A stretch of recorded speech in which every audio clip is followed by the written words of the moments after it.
В сентябре месяце Эдуард Валерьянович пригласил Ачкасова Евгения Евгеньевича в Абхазию, где мы, специалисты по реабилитации, свиделись, пообщались и наметили дальнейшие взаимоотношения, развитие взаимоотношений.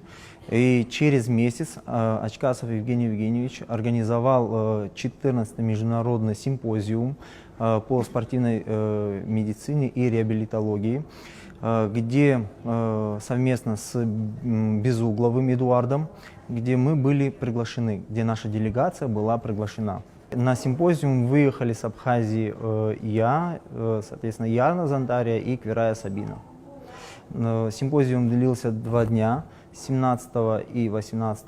После завершения, где нас представили, кстати, международной комиссии и членам организации. Далее Евгений Евгеньевич нас пригласил лично в Сеченовский университет и провел экскурсию.